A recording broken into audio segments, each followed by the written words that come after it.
Now, what I would call a really swinging human being is a person who lives on two levels at once.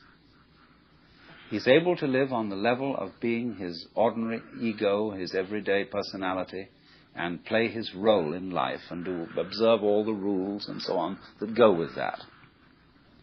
But if he's only on that level, if he's only playing that kind of thing, and thinks that's all there is, it becomes a drag. And he starts being the kind of person who feels that he's just got to go on surviving. See? It's terribly important to go on surviving, to live. And he works at that. And his children learn the same attitude from him.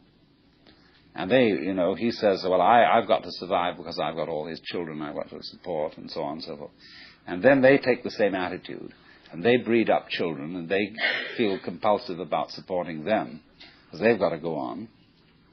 And so nobody really has any fun. It's just, we've got to make this thing, you see? And you don't have to. See, whenever I get somebody who comes to me and says, I really can't go on, and I have to commit suicide, I say, well, that's entirely, you're right. There's really no reason why you should go on, and if you want to commit suicide, do it. You can check out.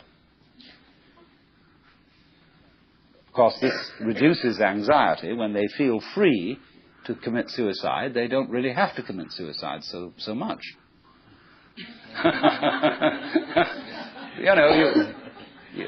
You can commit partial suicide.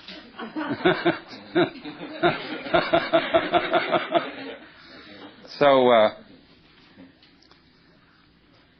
the sense that you just have to go on living, see, that life is a must. When you say to anything spontaneous, see, life is spontaneous. It happens, in the words of the Taoists, Ziran, which means of itself so. That's their Chinese expression for nature. What happens by itself. What isn't pushed, but it just pops up, you see. Like, I'll never forget, there was a great Zen master I knew once in New York. He was giving a lecture one evening, and he was dressed in his gold ceremonial robes, and he was sitting in front of an altar like this sort of thing, but he had a table in front of him with very formal, with candles on it, and a sutra scripture on a little desk, and he was lecturing on the sutra. And he said, fundamental principle in Buddhism is no purpose. Purposelessness.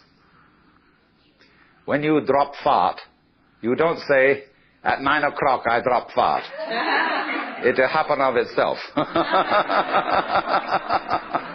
And all these pious Western devotees, kind of put their handkerchiefs in their mouths and try not to laugh.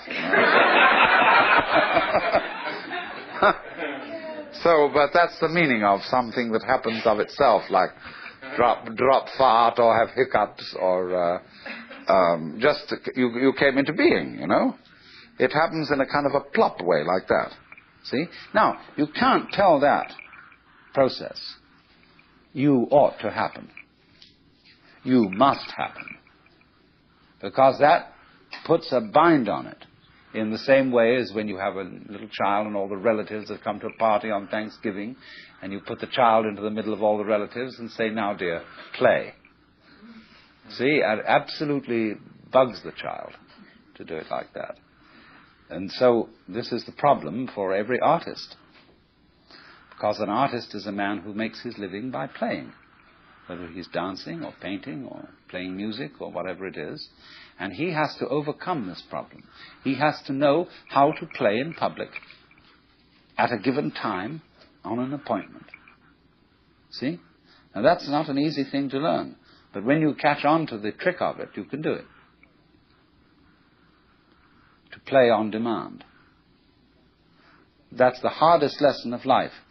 To contrive what is called by my Japanese artist friend Saburo Hasegawa a controlled accident.